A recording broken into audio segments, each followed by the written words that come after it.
Станіслав Лем – це феномен, в якому поєднується просвітницька віра в силу розуму і романтизму, що зрештою вплинуло на всю його творчість як наукового фантаста, як футуролога і як філософа, що є зрештою найважливішим для нашого відео – розповідь про його філософський футурологічний спадок.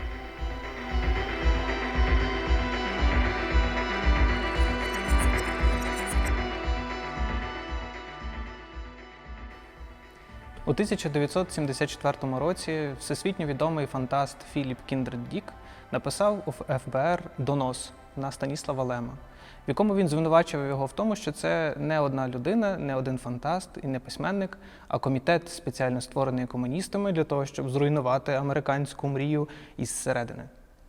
Він в чомусь був правий. Станіслав Лем, через те, що він був дуже талановитим, він дійсно поєднував в собі кілька векторів, дуже сильних векторів інтелекту, які розвивалися в науковій фантастиці. Він був футурологом і водночас він був філософом нашого часу.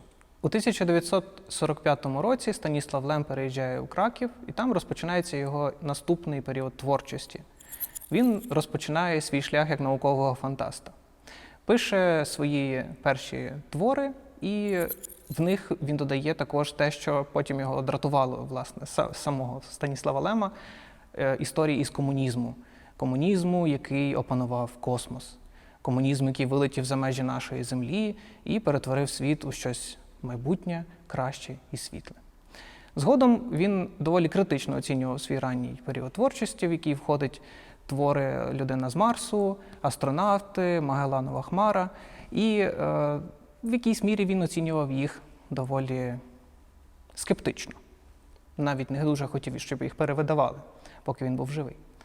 Але його шлях наукового фантаста продовжується, і він пише ще кілька робіт, які згодом увійшли, мабуть, у золотий фонд наукової фантастики, перекладено багатьма мовами світу, і ми зараз знаємо про ці твори, зрештою, навіть в українських перекладах. Він високо оцінював «Соляріс», «Непереможного», «Едем», але найбільше він оцінював, напевно, зі всього свого спадку сам «Кіберіаду». Це втілення філософії, втілення наукових досягнень, втілення всіх його оцих кристалізованих ідей, які він виношував все своє життя. Також варто згадати «Голема 14». Це твір, який він дуже високо оцінював, і в ньому відображається теж його погляди на еволюцію, погляди на те, що може чекати людство в майбутньому внаслідок розвитку штучного інтелекту, або суперінтелекту, як тепер це називається серед футурологів. Його фантастичний доробок завершується у 1986 році, коли він написав і видав останній свій роман, який називається «Фіаско». Однією з причин, чому Станіслав Лем перестав писати наукову фантастику, було те, що він в ній розчарувався в її можливостях. І те, що він спостерігав в Сполучених Штатах Америки, як наукова фантастика перетворюється просто на комерційний продукт, в якому розважають глядача, розважають читача і забувають про те, що наукова фантастика, зрештою, виростала із любові до мрій, до науки, до космології, яка розгортається перед нами завдяки фізиці, завдяки природничим наукам. Він помітив, що наукова фантастика в Сполучених Штатах Америки перетворюється всього-навсього на звичайну белетристику, якою просто тішать людей. Саме тому він перестав писати белетристику і перейшов майже повністю на різноманітні науково-популярні, публіцистичні твори, на короткі зарисовки, есеї, зрештою те, що ми називаємо вже футурологічно-філософським його спадком, його доробком. І тут він розгортає свій інтелект, мабуть, ще більше, ще сильніше, тому що не обмежується жодним жанром. Якщо в загальних рисах охарактеризувати наукову фантастику Станіслава Лема, то вона є жорсткою, тобто дуже тісно пов'язана із науковими досягненнями, із фізичною картиною світу, і з тим, що відбувалося в науці в той час, коли він писав. Саме тому його відносять до того крила людей, письменників, які доволі серйозно готувалися до написання, і в його текстах відчувається цей дуже сильний раціоналізм, дуже велика ерудованість. І коли ви читаєте, коли ми читаємо його тексти, то дізнаємося, що ми не завжди знаємо, насправді, що відбувається в науці. Ми не завжди знаємо той світ, який навколо нас розгортається. І Станіслав Лем не намагається нам це все дуже пояснювати, розжовувати, деталізувати. Ми просто в цьому всьому мусимо самі борсатися і розвиватися. Саме тому його наукова фантастика є дуже цінною. І ще одна риса – це те, що вона є автентичною, бо розвивалася, власне, його зусиллями в умовах ідеологічної цензури. І наукова фантастика, яка писалася в радянському просторі або в просторі залізної завіси, вона мала дещо інші відтінки і дещо інші можливості, ніж та фантастика, яка писалася чи в Сполучених Штатах Америки, чи в західноєвропейських країнах. Ще у науково-фантастичних творах розвиваються ідеї, які згодом вплинули на футуролога Лема і на філософа Лема. Він розвиває в цих текстах ідеї стосовно контакту із іншими формами розумного життя, які, можливо, нам колись спіткаються в космосі. І водночас він розповідає про те, що людина не завжди готова до такого контакту. Можливо, цей контакт буде для нас фатальним, а можливо, буде фатальним для інших інопланетян, яких ми тільки відкриємо для себе. Загалом також прослідковується зростання його скепсису стосовно розумності людства. Він багато говорить про те, що при усіх досягненнях науково-технічного прогресу, як би наука не старалася, які би не були винаходи, як би ми не прагнули до зірок, людство може це все знищити дуже швидко і дуже миттєво.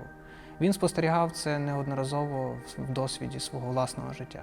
І це вплинуло на його футурологічні передбачення, на те, що чекає нас в майбутньому. Усі його передбачення носять відтінок дещо песимістичний. Лем-футуролог – це особлива історія розвитку від оптимістичного захвату, від дитячого інтересу і оцих блискучих очей, які хочуть цікавитися буквально всім, що розгортається перед нами.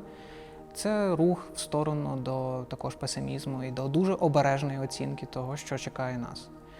До наслідків використання, застосування певних технологій, які ми маємо вже або будемо мати найближчим часом.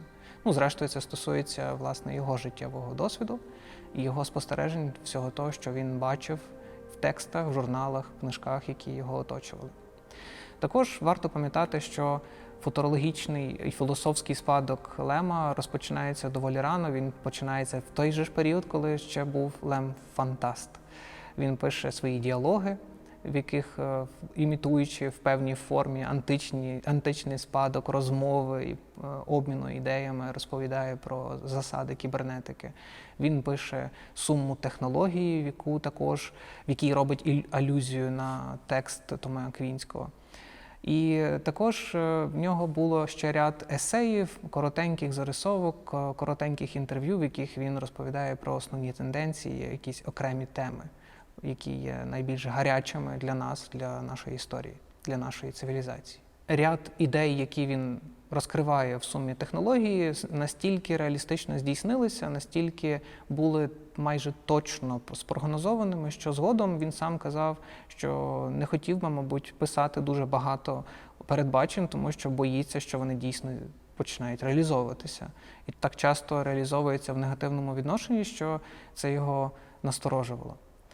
Він продовжував свої спостереження, аналіз того, що відбувається навколо нього в науці, в технологіях, в інформаційному суспільстві. Він спостерігав віртуальну реальність, яку він, зрештою, і передбачив частково, розкриваючи це через вигадану науку, фантоматику або через фантоматичний генератор, який створює реальність, в яку людина занурюється майже повністю, втрачаючи зв'язок із попередньою своєю реальністю, фізичною. І ті речі, які він розкривав в своїх творах, ті речі, які він розкривав в футурологічних дослідженнях, якихось візіях майбутнього, вони багато в чому здійснилися. І цей Лема вже після 90-х років, Лема старшого, Лема досвідченого, Лема дещо мізантропічного насторожувало. Спадок Лема-футуролога можна знайти в серії публікацій, які є збірками його есеїв, його розвиток, його інтерв'ю, просто його роздумів. Це «Таємниця китайської кімнати», це «Мегабітна бомба», це «Молох» і останній текст, який опубліковано вже по його смерті в 2015 році, це «Планета Лема». Ми очікуємо, мабуть, переклади українською мовою цих текстів. Зрештою, це те, що варто побачити, варто прочитати усім, хто цікавиться майбутнім з точки зору науки і технологій. Лем-філософ – це третій інтелектуальний вектор спадку Станіслава Лема. Це його формат, в якому він розвивав свої, власне, вже ідеї філософського характеру. Це те, що визначало його своєрідний дискурс філософський. І в цьому відношенні він доволі скептичний. В цьому відношенні його виражається найсильніше те, що ми називаємо песимізмом, те, що ми називаємо доволі низькою оцінкою майбутнього людства, можливостей людства змінитися в кращу сторону і дійсно опанувати Всесвіт. Ми можемо спостерігати з одного боку в його доробку захват наукою, захоплення ідеями, технологіями, тим, що ми можемо побачити навколо себе, як воно все розгортається, це безмежжя можливостей. І водночас він дуже скептично і негативно іноді оцінював те, що людство може зробити з цим всім. І цей песимізм, він зрештою став однією з таких основних ліній його пізньої творчості.